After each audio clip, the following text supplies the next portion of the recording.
Welcome to Shri C food. આ દિવાળી પર બનાવીશું મુખવાસ। આ મુખવાસ આપણે શાહી મુખવાસ બનાવીશું। માર્કેટ કરતાં સરસ અને ચોખ્ખા મુખવાસની સરળ અને પરફેક્ટ રીત બતાવીશ। તો ચાલો બનાવવાની શરૂઆત કરીએ। તો તેના માટે અહીંયા મેં 1/4 કપ મગજતરીના બી લીધેલા છે, 1/4 કપ ધાણા દાળ, 1/4 કપ સુગરવાળી ખારેક, 1/4 કપ સોપારીની સળી, 1/4 કપ સુગર કોટેડ વરિયાળી, અડધો કપ ડ્રાય ફ્રૂટ્સ જેમાં મેં કાજુ, બદામ અને પિસ્તા લીધેલા છે, તેને આ રીતે મોટા કટ કરી લીધેલા છે, 1/4 કપ સુરેકી સોપારી, 1 ટેબલસ્પૂન સાકર, 1 ટેબલસ્પૂન સિલ્વર બોલ્સ અને 1 ટીસ્પૂન ઇલાયચી પાવડર। પહેલાં આપણે ડ્રાય ફ્રૂટ્સ અને મગજતરીના બીને થોડા થોડા કડાઈમાં શેકવાના છે। તો તેના માટે એક કડાઈ લીધેલી છે। પહેલાં ડ્રાય ફ્રૂટ શેકીને તૈયાર કરીશું। ડ્રાય ફ્રૂટને આપણે એકદમ સ્લો ગેસ પર શેકવાના છે અને તેને આ રીતે સતત હલાવતા રહેવું।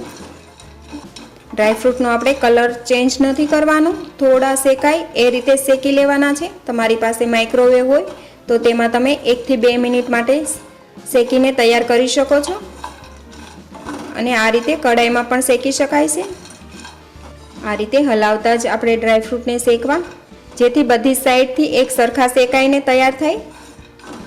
આ રીતે એકદમ સ્લો ગેસ પર આપણે 3 થી 4 મિનિટ માટે ડ્રાય ફ્રૂટ શેકીને તૈયાર કરીશું। આ રીતે શેકવાથી ડ્રાય ફ્રૂટ એકદમ ક્રિસ્પી થઈ જશે અને તેનો ટેસ્ટ પણ એકદમ સરસ આવે છે।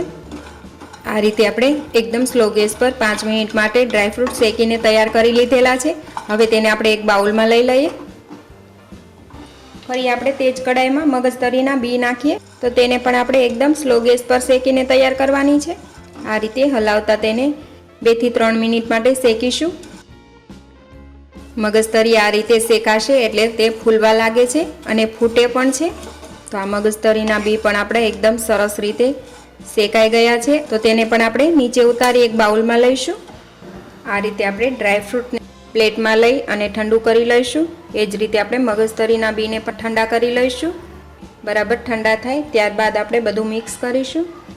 હવે ડ્રાય ફ્રૂટ્સ અને મગજતરીના બી ઠંડા થઈ ગયા છે। તો આ બાઉલ લીધેલું છે, તેમાં આપણે મગજતરીના બી લીધેલા છે, તેની અંદર જ ડ્રાય ફ્રૂટ્સ નાખીશું। હવે આપણે મુખવાસને બધું મિક્સ કરીશું। 1/4 કપ ધાણા દાળ પણ નાખીશું, 1/4 કપ સુગર કોટેડ વરિયાળી, તમે કોઈ પણ એક કલરની પણ લઈ શકો છો। અત્યારે આપણે મિક્સ કલર લીધેલો છે તે પણ નાખીશું। હવે તેમાં સુરેકી સોપારી નાખીશું। આ મુખવાસનો સામાન બધો જ ટોબેકોમાં મળી જશે તમને। આ સુગરની સળી પણ નાખીશું, સુગરવાળી ખારેક નાખીશું, એલચી પાવડર નાખીશું, સિલ્વર બોલ્સ નાખીશું, જે આપણે પ્રસાદી માટેની સાકર લાવીએ તે સાકર લીધેલી છે તે પણ નાખીશું। આ રીતે તમારે મિશ્રી સાકર ન નાખવી હોય તો તમે સુગર પાવડર પણ નાખી શકો છો, તે પણ 1 ટેબલસ્પૂન જ નાખવી। અત્યારે આપણે 1 ટેબલસ્પૂન મિશ્રી સાકર નાખેલી છે। હવે બધું જ બરાબર મિક્સ કરી લઈએ। એ પહેલાં જો તમે હજી સુધી અમારી ચેનલ સબસ્ક્રાઈબ નથી કરી તો પ્લીઝ અહીંયા ક્લિક કરો એટલે સબસ્ક્રાઈબ થઈ જશે અને બેલ આઇકન પર ક્લિક કરશો એટલે તમને અમારા નવા વિડીયો મળતા રહે। અને વિડીયો પસંદ આવે તો પ્લીઝ લાઇક પણ કરો અને તમારા ગ્રુપમાં શેર પણ કરવાનું ભૂલતા નહીં। તો તમે પણ આ દિવાળી પર આ શાહી મુખવાસ બનાવજો। તમારા ઘરે મહેમાન આવે તે મુખવાસના વખાણ કરશે અને કહેશે કે કઈ રીતે બનાવ્યો આ મુખવાસ। તો પછી કહેતા નહીં કે પહેલાં કેમ ન બતાવી આ રેસીપી। તો આ રેસીપી પસંદ આવી હોય તો તમારા ગ્રુપમાં શેર કરજો, લાઇક કરજો અને મારી ચેનલને સબસ્ક્રાઈબ જરૂરથી કરજો। તો ફરી મળીશું આપણે એક નવી રેસીપી સાથે।